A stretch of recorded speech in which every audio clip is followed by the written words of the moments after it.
It was President Ronald Reagan, in his inimitable style, called the Indian immigrant community in America as a model minority. In a very unprecedented step, U.S. Congress in 2005 unanimously passed a resolution, Resolution 227, to honor the Indian immigrant community for its great achievements and contributions.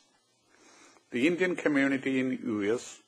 reached the present status through hard work and perseverance in spite of many of the hardships and obstacles on its way.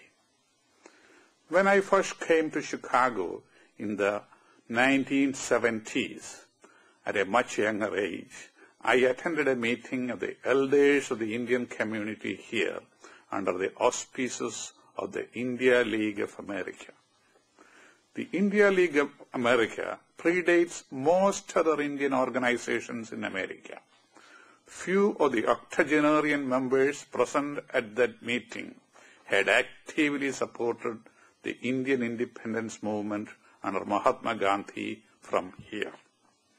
After meeting these venerable old members, I wrote in an Indian news weekly that a historic record of the first generation of Indian Americans should be kept for future generations.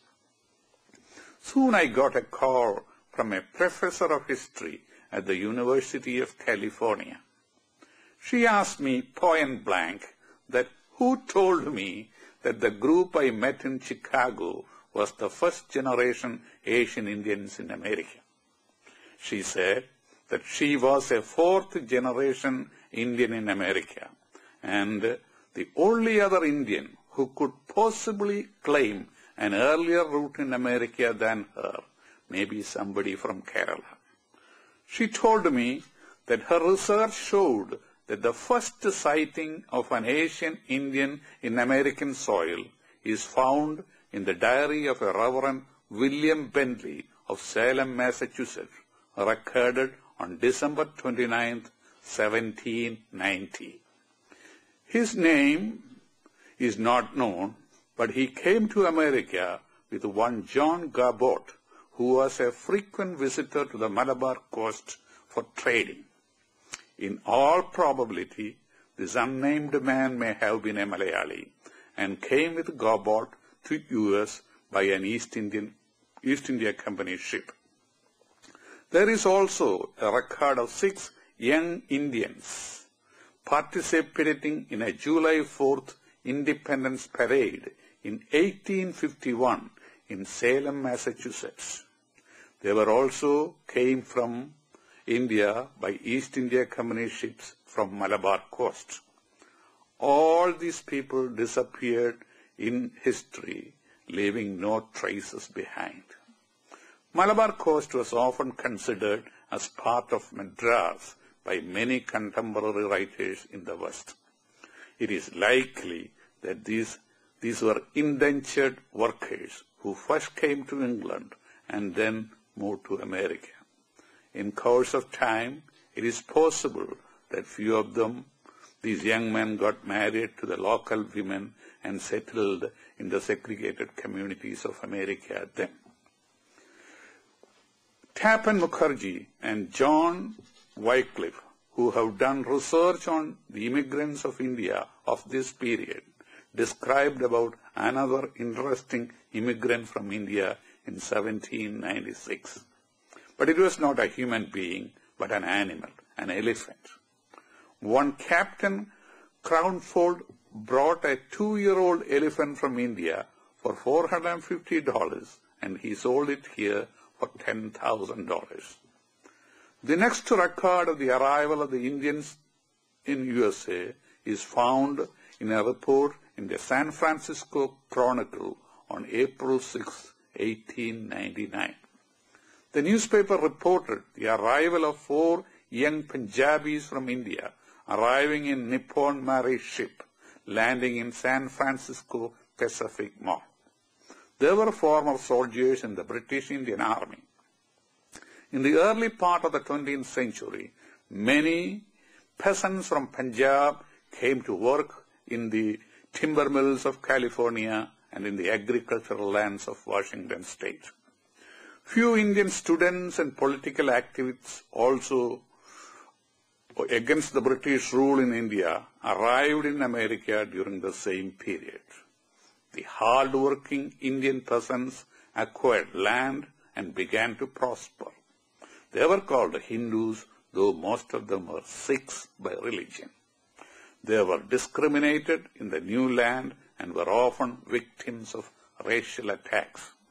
An organization called Asiatic Exclusion League was formed by the local population to prevent the future immigrants of India from coming to America and to restrict the Indians and their descendants already here from owning property or gaining citizenship.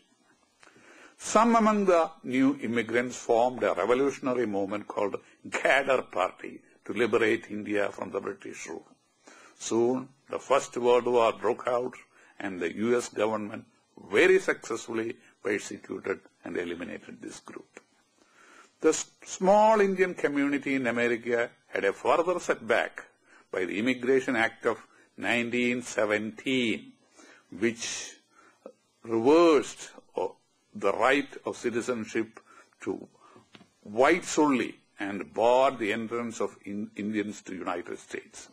Few Indians had applied for U.S. citizenship on the basis of a previous Supreme Court decision that said white means Caucasians.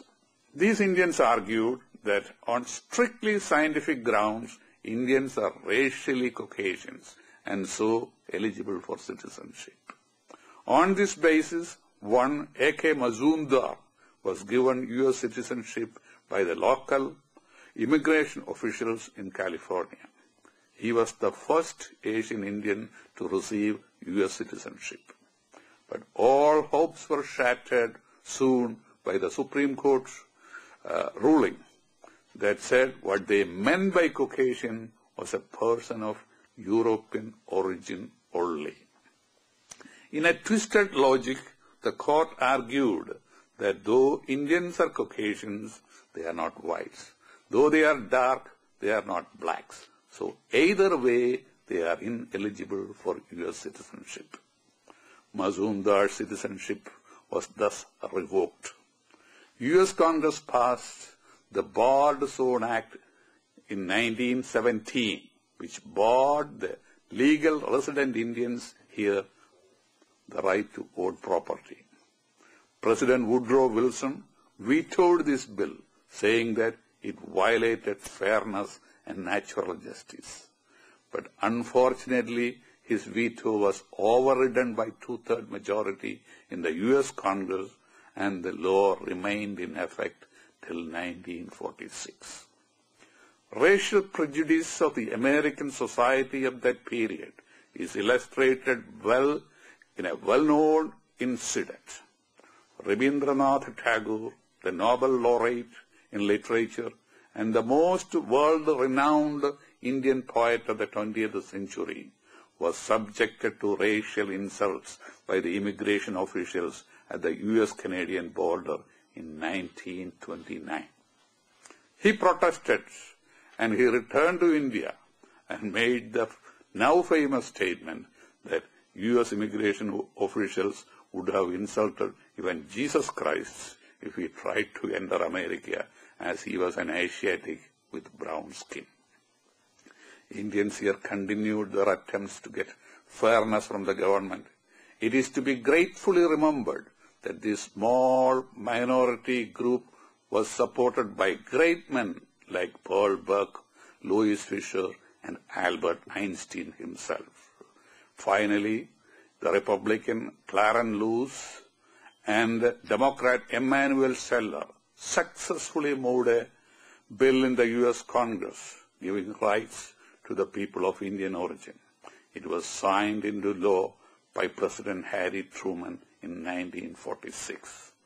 In 1956, Singh Soud, the leader of this small Indian community who led the movement, was elected to the U.S. Congress from California and re-elected 2 more times.